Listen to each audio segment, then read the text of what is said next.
Veamos ahora qué es la vulnerabilidad conocida como el Remote File Inclusion o RFI, la cual no debemos confundir con el Local File Inclusion.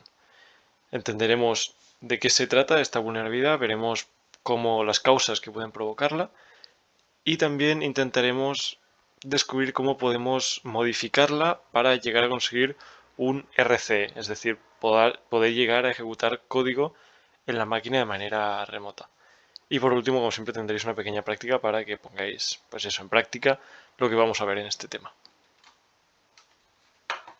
Un Remote File Inclusion es lo mismo que un LFI, que un Local File Inclusion, pero aquí añadimos la capacidad de poder incluir archivos que no se encuentran en el servidor. Mediante peticiones HTTP podemos llegar a incluir archivos de manera remota, por lo tanto no estaríamos limitados a lo que contenga el servidor que estemos atacando, sino que además podríamos, por ejemplo, nosotros servir archivos y desde el servidor víctima incluirnos nuestro propio archivo de manera remota. Por lo tanto, ¿creéis que se puede llegar a conseguir un RCE? Y entonces, un RFI, estaríamos hablando que es una redirección. Bien, para responder a esta pregunta, la primera es que sí, porque si podemos incluir un archivo que yo estoy sirviendo, por lo tanto yo podría modificar ese archivo, sí que puedo conseguir un RCE porque ya puedo preparar. Es mucho más fácil que un local file inclusion porque puedo incluirme el archivo que yo quiera y ya lo tengo preparado, no hace falta que lo suba al servidor porque de manera remota puedo acceder a mi archivo. Y la segunda pregunta, no estamos hablando de una redirección, estamos hablando de una inclusión. Es lo mismo que un local file inclusion, estamos leyendo un archivo, incluyendo el contenido en el archivo que se le va a enviar al cliente, pero no estamos haciendo una redirección, estamos añadiendo el contenido del archivo al archivo base donde se incluirá el archivo remoto. ¿Por qué ocurre? Pues la primera respuesta es la de siempre, la que llevamos escuchando todo el curso, que es porque no se sanitizan los valores introducidos por los clientes o usuarios. Por lo tanto, ya estamos permitiendo que un usuario, en vez de un nombre de un archivo local, pueda poner una URL y de esta forma pues acceder a un archivo de manera remota. Como en el LFI, también las culpables son las funciones de include, include once o todas estas funciones de PHP que nos permiten incluir el contenido en archivos sin ningún tipo de restricción. Y además es muy importante para que sea un RFI, para que podamos hacer estas peticiones remotas, en el archivo de configuración php.ini tenemos que habilitar la directiva allow URL include. La tenemos que poner en on como os ponemos en el ejemplo.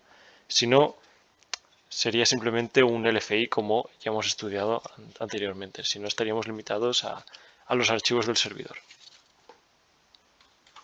Por lo tanto, a nivel de código, aquí tenemos lo que sería el LFI del anterior tema y ahora el RFI, lo que vamos a estar explotando. Si lo analizamos, aunque sea distinto, básicamente es lo mismo. Aquí tenemos algún eco más, pero quien nos brinda la vulnerabilidad es la función include, que la tenemos aquí. Como hemos dicho, la única diferencia está basada en el archivo de configuración de PHP que nos permita, a ver si lo encuentro aquí, nos permita hacer estas peticiones remotas e incluir también archivos que no se encuentren en el servidor. Por lo tanto, el código va a ser el mismo, vamos a depender de esta característica. Si esta característica activada, si encontramos un LFI, va a ser también un RFI. Por lo tanto, si encontramos una vulnerabilidad que podemos acceder a archivos del servidor y además tenemos esto activado, podremos hacer también peticiones a otros servidores, lo cual es muy importante y debemos tener en cuenta porque nos facilita mucho las cosas. No hará falta que inyectemos código malicioso en los archivos de logs como vimos anteriormente. Ya podremos pedir archivos que nosotros hayamos configurado previamente para que sea un RCE más cómodo.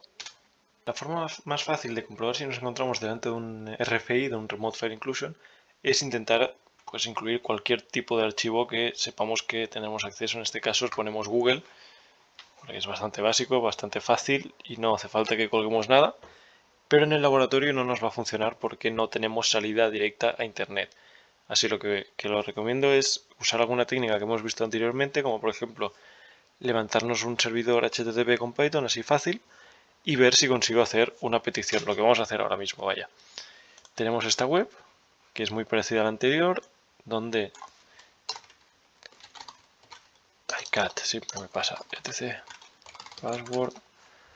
Vemos que tenemos el LFI, porque hemos dicho que un Remote File Inclusion es lo mismo que un Local File Inclusion, pero ahora además tengo la capacidad de, si yo me levanto un Python, así, copio la IP, y le digo, oye, pero ahora vete, en vez de una ruta, te pongo una URL, esta por ejemplo, que es un archivo que no existe. Puedo poner cualquier otro. Es simplemente para comprobar, no carga nada, comprobar que me hace la petición. Estoy intentando acceder a mi servidor, bueno, de hecho estoy accediendo a mi servidor, pero si yo ahora sirvo un archivo, me lo va a incluir en el servidor víctima que estoy atacando. Vale, ¿qué podría servir yo ahora? Pues algo que me permita hacer un RCE, un Remote Code Execution. Y vamos a usar un ejemplo que ya llevamos arrastrando todo el curso, que es el de la web shell, que esta que es muy simple, muy simple. Simplemente me vuelvo a levantar el Python. Ahora en vez de algo así raro le pido la web shell.php y además le añado el parámetro, no le pongo el interrogante porque aquí ya le estamos indicando el inicio de parámetros. Para poner otro parámetro le añado el cmd que siempre le ponemos, porque aquí estamos esperando a un parámetro cmd para meterlo dentro de la función system. Y si en el cmd le pongo el juamai típico, pues ya tenemos ejecución de comando mucho más fácil que un local file inclusion, porque es lo que hemos visto, no hace falta que yo haga cualquier invento para modificar un archivo de logs y luego lo llame. Como ahora puedo acceder a archivos remotos, puedo prepararme yo cómodamente un archivo en otro servidor, como he hecho, y simplemente accediendo a él, sin redireccionar y sin subirlo al servidor víctima, ya estoy incluyendo su contenido y ejecutando este si se encuentra con, por ejemplo, ahora un PHP, lo que me da un Remote Code Execution. Vale, ahora para acabar, de hecho estoy aquí, para acabar, os vamos a dar esta práctica que es un poquito más complicada de los demás, que las demás, pero os doy alguna pista. Lo primero es conseguir un RC, como acabamos de ver. Lo haremos también con un Meterpreter, lo hemos visto anteriormente cómo crear un Meterpreter, os debería sonar, y también la idea es que investiguéis un poquito más de lo que habéis visto. Probar de hacer una conexión también por NCAT, y una vez tengamos RCE, o una shell inversa también, que sería más cómodo, intentemos escalar privilegios a root. ¿Qué quiere decir eso? Sabemos que root es el usuario más privilegiado de un sistema, de un entorno Linux. Bien, pues escalar privilegios es aplicar una serie de técnicas. En este caso vais a tener que buscar contraseñas para poder saltar al usuario, a uno de los usuarios, y luego os recomiendo que miréis qué comandos puede ejecutar el usuario como root. Os lo explico mejor. Por ejemplo, aquí decimos que buscar un archivo que contenga la password. Vale, os recomiendo mucho que os miréis este comando que es el grep, que sirve para filtrar una salida de comando. Por ejemplo, se usa mucho para esto, pero si le añado, por ejemplo, le digo, oye, de manera recursiva, y ya más cómodo, me muestras el número de líneas y encuentras algún resultado, me buscas en todos los archivos, le pongo la ruta inicial, que es root, es lo más alto, me buscas los archivos que contengan la palabra password.